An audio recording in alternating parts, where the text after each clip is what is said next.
how's it going? It's Orit here. Welcome to another video on the Orit Music channel where I share my own music, original music, covers, royalty-free music, along with resources that are helping me market myself and grow as a DIY music artist. So in this video, I want to share 3 things that have really helped me improve my creativity in my music, that has helped me hone my craft as well. Because sometimes, as a music artist, you just kind of feel like too much in your comfort zone. You're doing the same things over and over again. You feel like you need some kind of spark. And these are 3 things that have really helped lead to that spark in creating new music that I'm excited about. So tip number 1, let's start with the obvious. Listen to new music.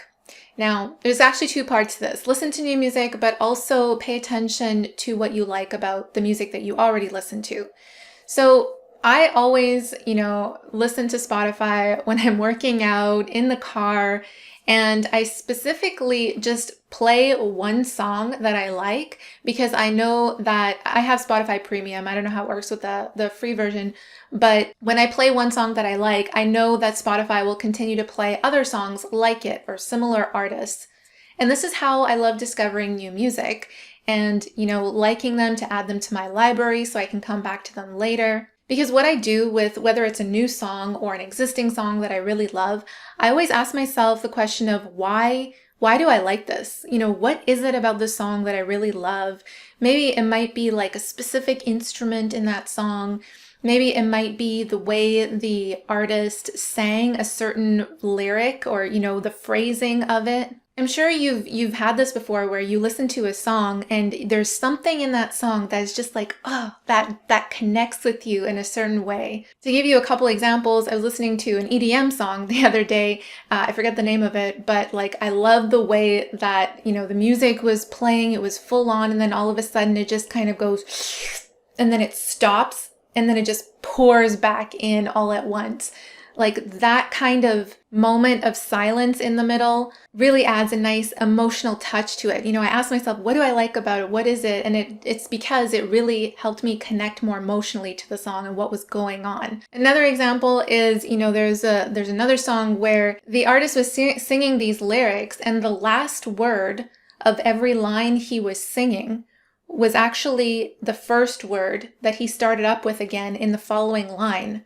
So it was kind of cool. It was more from, inspired me from a lyric writing point of view, the way that he would end with that same word and then start with that same word in the next line to create an entirely new sentence.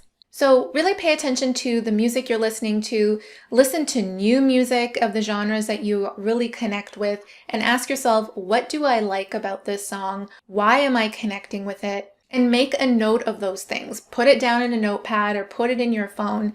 Because when it goes to creating new music, you can always come back to that juicy list and pull from that creativity. Tip number 2, structure your creativity with daily habits, daily or weekly habits. You don't want to leave your creative growth to randomness because nothing will really help that way. Nothing will really work towards growing that way. If you set yourself a certain day of the week, for example, or multiple times in a week where you're sitting down to create, even though you don't feel motivated to create, this structure will help force out that creativity in you.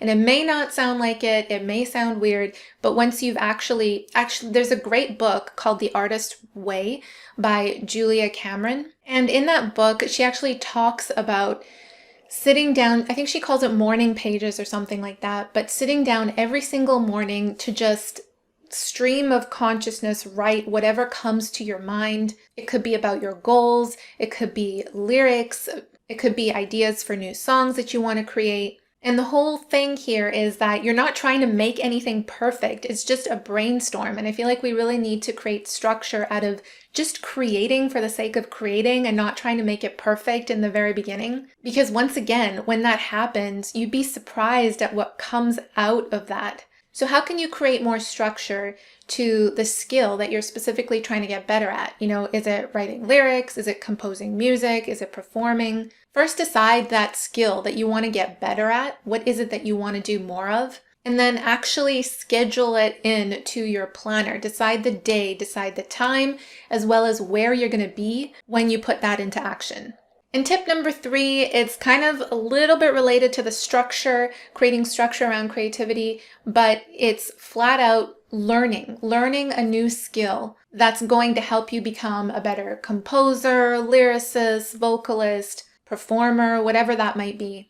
And it doesn't have to be directly related. Like, for example, if you're a singer, and it doesn't have to be vocal lessons. Although vocal lessons will probably help if you need them, but it could be something like, I'll give you an example from my own experience. I really wanted to get good at performing on stage.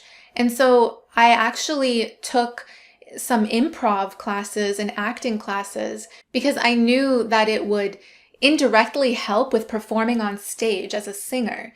It would put me out of my comfort zone, and it would, help me use my body more and gestures more. I also ended up taking Tom Jackson's program on becoming a better performer on stage. And these things greatly helped me. When I learned these things, you learn the theory, you learn the basics, but then your own creativity comes out of that learning.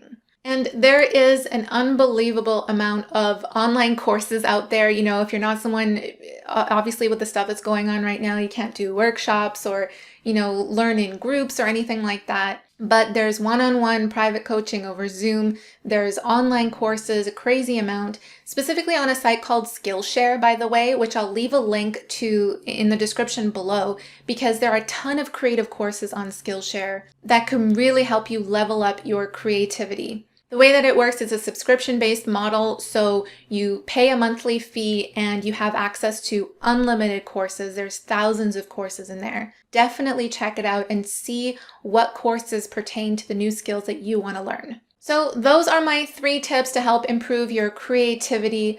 Listen to new music, ask yourself why you like certain songs, what's going on in that song. Structure your creativity around setting a daily or weekly habit for yourself and learn a new skill that's going to continue your progress as an artist. So if you found this video helpful, please give it a thumbs up and leave me a comment down below to let me know what you think. And make sure you subscribe to the channel and stick around because I have more great videos coming for you. Thank you so much for watching once again, and I will see you in the next one. Bye.